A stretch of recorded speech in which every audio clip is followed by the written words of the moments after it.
गोविंदपुर श्री वामदेव मंदिर प्रांगण रे हेउथबा पाला अनुष्ठान मानकर सभार जोग देछि। विभिन्न पाला अनुष्ठान मानकर विभिन्न प्रतिनिधि माने आज ये अनुष्ठान रे जोग देइछन्ति। प्राय 100 रु अधिक अनुष्ठान को मिसाई गोटाए अनुष्ठान आम करने को जाऊँ। ताको ना आम देइछु जे निखिल उत्कल पाला महासंघ। यही ना अधीन प्राय 100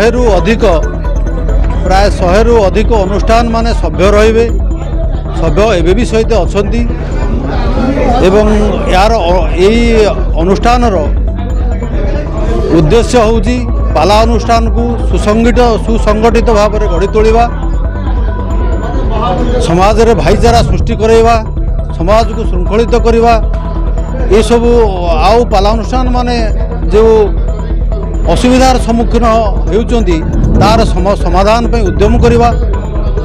यही सब को नहीं आम गोटाए सम्मेलन ये आयोजन करूँ। धन्यवाद देवी मु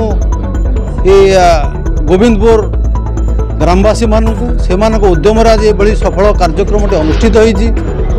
आभली अनुष्ठान सब विभिन्न गाँव में आम करने को जाऊँ, जहाँफल ये अनुष्ठान उन्नति हो पार एवं सबू अनुष्ठान माने उपकृत हेबे।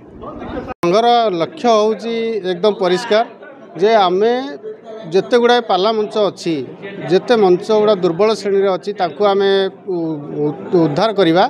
एवं जो मंच रे आमर पाला हो पारुनी कौन कारण मंच बंद हो जाइए आम संस्कृति की आम कला को आम ऐतिह्य को आम फेरे आने चेष्टा करूँ। ये संघ माध्यम अनेक पाला जो होची पाला जो होची माने अश्लीलता प्रश्रय दिया जाउची अभियोग होची। ये जो अश्लीलता जो माने करूचंदी से मानको बारण करिया पई हमर जने महाशय आज से विषय भी उत्थापन करथिले। जेम से उत्थापन को आमे समस्त समर्थन करिचु। आगामी दिन रे जो बली हमर गायक माने आसुचंदी, जो पालाचार्य माने आसुचंदी, से पालाचार्य मानकर सहनशीलता एवं कहिबा शैली एवं तांकर पाला गाइबार जो ये अच्छी जोड़ा आमर पुराना ऐतिह्य अच्छी से पुराना पंथा को सेमाने आधार करी केमिति आमको दिग्दर्शन देवे, आम समाज को एक भल वार्ता देवे, आम समाज सुधारक रूपे आम से ग्रहण करूँ बोली एवं आशा कर बसचु।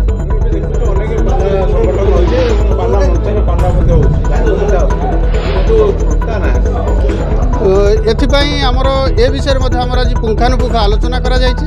से आलोचना रे मध्य आम तार निर्यास रे पहुँचलु जे किछि का अनुसार पालार जो माने आमर अच्छी पालाचार्य से किछि का अनुसार दायी, किछि का अनुसार आम मंचधारी दायी।